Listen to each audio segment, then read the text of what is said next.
Good morning. Welcome to the press briefing for the water tower fire in Hernando County. My name is Judy Tier. I'm the Public Information Officer for the Florida Forest Service with Wildfire Forestry Center. We're going to let our team of experts behind us update you on the information, and then when they're done, if you have any questions, we'll gladly take questions. So first I'm going to bring up Keith Musil from the Florida Forest Service.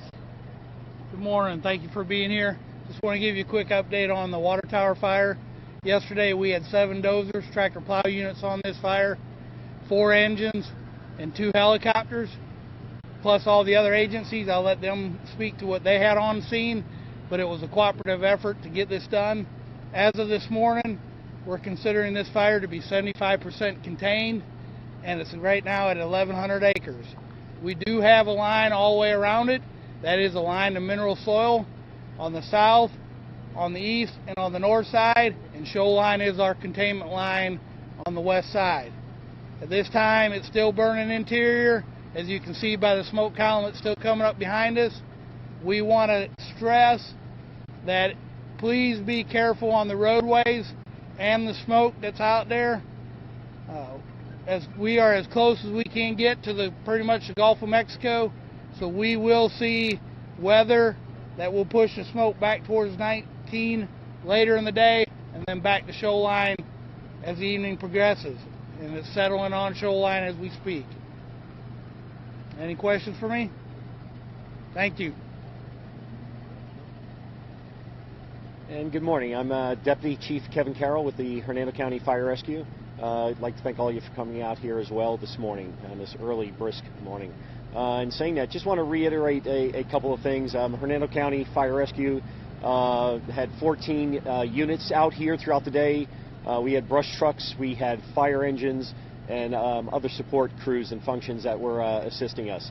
Not only that, the sheriff will speak more, but great collaboration between not only the Florida Fire Service here, but our friends and colleagues at the Sheriff's Office gave tremendous support to us throughout this entire event.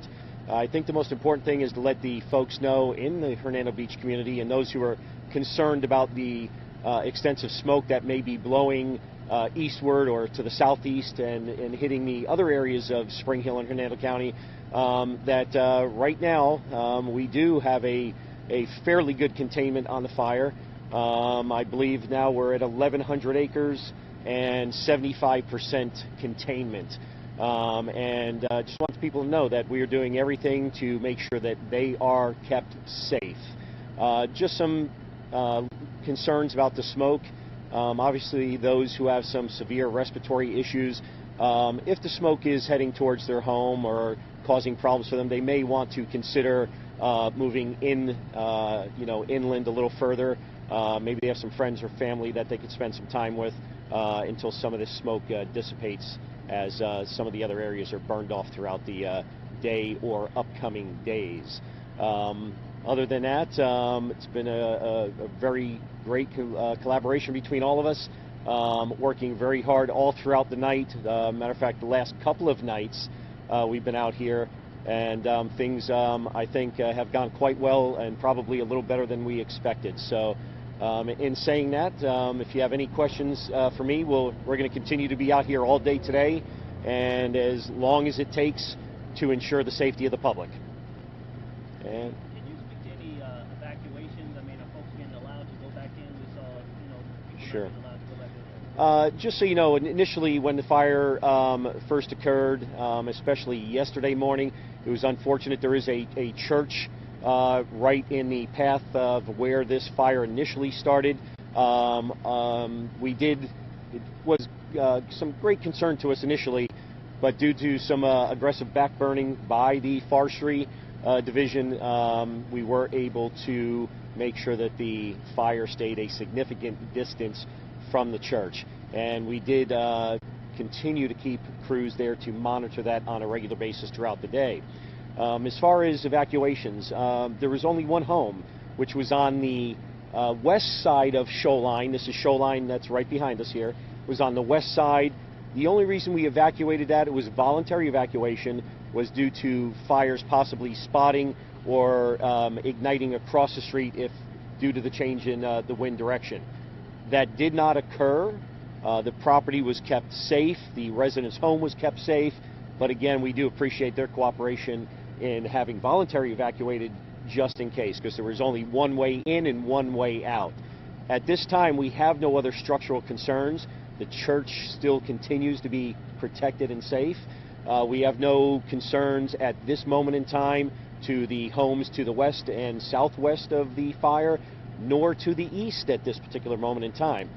Forestry has done a tremendous job with their fire lines out there and monitoring them, and we've been out there as well in our brush trucks providing support to them.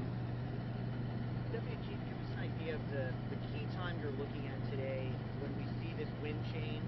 Obviously, probably the biggest concern with fire like this are the winds. Do you have a key time today that you're going to try and figure things out this morning and how to handle the potential wind change later in the day?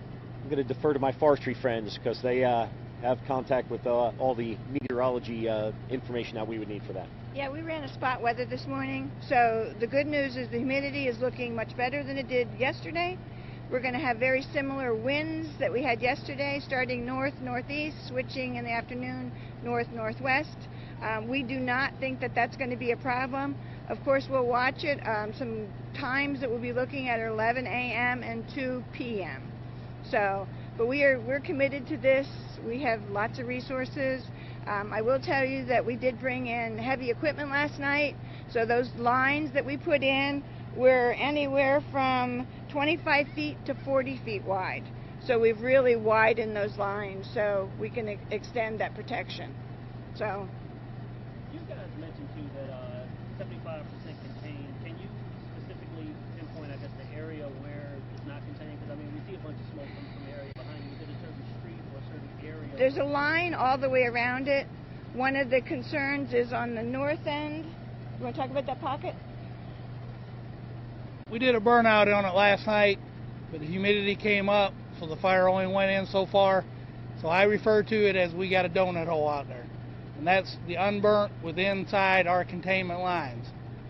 That will burn out eventually today when humidity drops, temperature comes up. That's going to get active, and we're kind of seeing it get active already early this morning, that donut hole.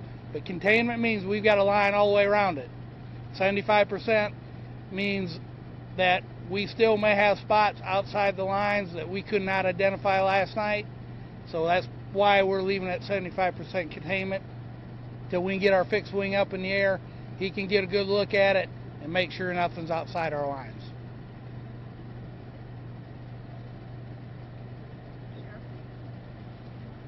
Good morning. I'm Sheriff Alan Heiss, Hernando County Sheriff for the record.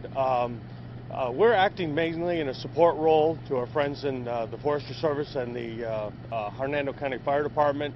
Our main concern is traffic. We want to let our residents know that if they don't have a reason to be in the area, that they should probably avoid this area, particularly the next day or two, maybe a little bit longer depending on how long it smolders, because as you can see this morning, the smoke is much like very dense fog. It's very dangerous to drive in if you don't have to be driving in it. We ask that if you're going to be in this area, if you have a good reason to be here, leave a little early. We've been working well with our friends from the Highway Patrol to make sure that everybody's safe. I also want to let the residents know, if you're a resident of Hernando Beach or Weeki Wachee and you are in this area, we're going to let you in. Just have your ID ready so that we can keep people that don't need to be in the area out of the area. I would also ask that citizens, a couple things. This is a very good indication, although we do know that it probably started from a lightning strike a few days ago. It's a very good illustration of how dangerous it is to burn right now. So we ask our residents to be extremely cautious, not to burn in their yards or anything, because we definitely don't want to have a repeat of this. And if you see any fires outside the containment area, particularly on the west side of Shoreline Road, to let us know, particularly if you don't see any emergency people in the area, because we want to be aware of that. We'd rather have you call us and have it be nothing than to not call us and have it flare up. As the Forestry Service says, they think they have it pretty well under control, but we don't want to take anything for granted. So thank you all for coming out. We appreciate you getting the information out to the public. So I'm going to turn it over now to the Hernando County Emergency Management Director, Cecilia Patella, and she'll talk a little bit about some of our special needs residents and so forth.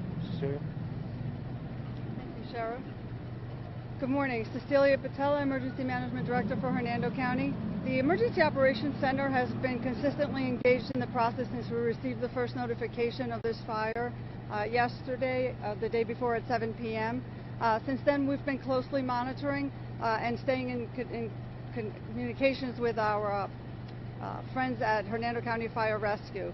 Some of the background work that we've done, the Emergency Operations Center is not activated. However, we have been open and monitoring the event throughout. And as part of that, we provide support in the background to Hernando County Fire Rescue. Some of the activity that we've been providing support for includes feeding, tools, and miscellaneous things up to and including the smallest items, batteries. We've also been providing notification to the public, intentionally shifting their attention towards the forestry and the Hernando County Fire Rescue since they are providing the latest information. Through our traditional methods, posting on our website, we also issued 2 code reds, which is an emergency notification system that we use to provide direct dial notice to the residents in the affected area. The first message earlier in the day yesterday, the second message a little later notifying about the hazardous conditions with the smoke along US 19. One of the other things that we've been doing in the background is identifying our special needs population. These are residents that are the most vulnerable, that may need some special assistance in the event that there was an evacuation. Some of them are potentially bedbound, and so we needed to be able to identify those in advance in case we needed to provide special assistance with evacuation. The total residents that are registered in our special needs database in this immediate vicinity is 51. As I said, some of them on stretchers, some of them requiring liftgate assistance for transportation. To that end, we needed to coordinate to ensure that we had that transportation available, so either through ambulances, but coordinating with our school district for school buses. We've also yesterday took the step of putting a shelter on standby in the event that we did need to do some evacuations out of the immediate area. We'd have a place to put our residents. Identifying the number of structures that were potentially in the area of hazard, working with our property appraiser, we were able to identify the number of structures and provide that information back to Fire Rescue. Keeping senior management informed, and working with Department of Health to be able to put out some messaging possibly later today concerning the hazards with the smoke. I just want to say that a lot of partners in our community have stepped up and provided not just donations but actual assistance on the ground, and particularly residents that individually volunteered time or donated resources, and especially also within Hernando Beach community itself. That's all I have. Sheltering in place today. Any residents that do have respiratory concerns, consider sheltering in place, closing your doors, closing your windows, running the air conditioning. If any resident does need assistance, I'm going to encourage them. The Emergency Operations Center phone lines will be open beginning at 8 a.m. and residents can call us at area code 352-754-4083. I would be remiss if I didn't tell you all that this is Florida Wildfire Awareness Week. So we had some fun events planned for the day that are not going to happen. So I think that this wildfire is just one of many that we're running in the district. We are very, very dry. Florida does not have a wildfire season. We run wildfires all year long. We all know that we have lightning. This front that came through had a ton of lightning and very little rain. So because of the many lightning strikes and the small amount of water, we have been responding to quite a few lightning fires. So this is a time that residents can take the time and make sure that they are looking around their property. They're keeping their lawn mowed. They're keeping leaves and debris out of their gutters. And they're making sure that just like during hurricanes that they have a go kit. If you go to the Florida Forest Service webpage, we can help you and tell you what you need to have in that go kit and have suggestions. And we are committed to being here with resources, all the resources that we need to put this fire out. It may take a while because it's in the marsh, so there's a possibility that this could smoke for a while. That's typically how this goes. So we just need the residents to be vigilant, and like I said, we are all committed to this fire. Do you have any questions for us? Yes. Yes. I saw out on Facebook a warning against people having drones. Number one, have you had any issues where people have been flying drones over? And then two, can you just speak about the importance of not flying them? Yes, we can. Kevin, do you want to do that? Sure. Yesterday, as the forestry helicopters were coming in, we did have a report of one drone in the area. I believe it is a policy of the Forest Service or the pilots that if there has been a drone identified, they're not able to take off. And very quickly, I might add, the colonel of the Sheriff's Department made a few phone calls, and that was taken care of immediately. The drone apparently was identified, removed, or at least retrieved, and was no longer an issue after that. But we did have one drone issue.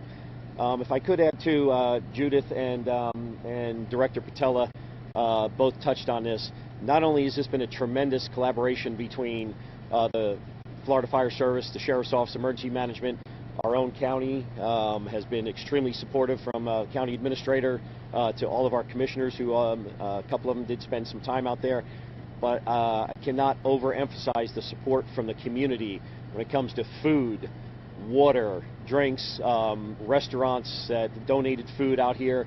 We had well over 50, 60 people that were out here working, and they brought enough food and nourishment for all those people, and it just kept coming and coming. So if that tells you something about the residents and the business owners of Hernando County, when things go bad, they all pull together and come to the aid of one another. So we appreciate, I can't sit here and tell you every one of them, but if any of them are listening, we greatly appreciate that. Oh, I was going to ask, what's been the most challenging part about fighting this fire for all of your firefighters working? Well, I can tell you from the fire department standpoint, it's really making sure that we have an appropriate amount of resources here. At the same time, we need to make sure that the rest of the county citizens are protected as well, because we still have to do what we do every day over there from an all hazards perspective. You name it, we do it. So making sure that they're still well protected, which we did manage very well. Also, I'd be remiss as well if I didn't add that Pasco County Fire Rescue and Citrus County Fire Rescue did give us some tremendous support yesterday. So we appreciate both those agencies as well. But that was probably the biggest thing, is making sure, because, you know, regular structure fires or other brush fires throughout the county, they don't just stop because there's something going on out here. People still get sick and have emergencies. We still have car accidents, unfortunately, and those kind of things. So all that's still going on, but we still have to somehow make sure we handle both efficiently and effectively. And we did do that, especially with all the members behind me and the other agencies that I did mention. So very happy about the way this went and is still continuing to go. And can you say at all how the wind has impacted efforts to get this knocked down in the last week? Well, I think my forestry friends could tell you a little better, but believe it or not, you have to use the wind to your advantage when you can. There are times it's a disadvantage, but when it is an advantage, you have to take advantage of that and use it to your benefit. And the Forest Service is just they're masters at that. That's what they do. So we appreciate all their hard work. Yeah, can you talk a little bit about the backburn that we did, because that was one of the tactics that we used? That's correct. Yesterday, to help contain it, we got lines around it, but there was a lot of unburnt fuel between our line and where the actual fire was. There's also unburnt fuel between the fire line and Shoreline Boulevard. Utilizing the wind, we were able to, when the wind was coming off the Gulf onto the land, we used that wind, set the fire along Shoreline, and pushed it back into the main fire. That took that vegetation out. Eventually, later in the night, that wind switched around, went from the land out to the Gulf. We then went to the back side of the fire, and lit it off and tried to push it into the main part of the fire, eliminating the fuel. Humidity come up, it's not all eliminated, but we got a pretty good black line that gives us that buffer, and hopefully we can keep it from spotting outside our lines. That's how we're using the wind. Any other questions? Okay, so I think Alex, do you have anything to say? Yes, Alex Lopez, a public information officer. As far as our next media release, we're going to do that at 11 o'clock here. We ask that all media stage at Linda Peterson Park, which is this location, for further updates, and we'll be also putting out an updated media release out in email in the next hour with further details on the fire. Any questions? What's going to be happening between now and 11 when you guys leave here? Is there something we can pass along as far as what you're going to be working on? Continued efforts on the fire that's behind us, working with the Florida Forest Service, Hernando County Fire Rescue, and containing the hotspots that are within the contained area, which again, as you can see, we do have some smoke columns, but again, they're within the contained area. And then further resources will be monitoring outside of the containment area to make sure that we don't have any spread.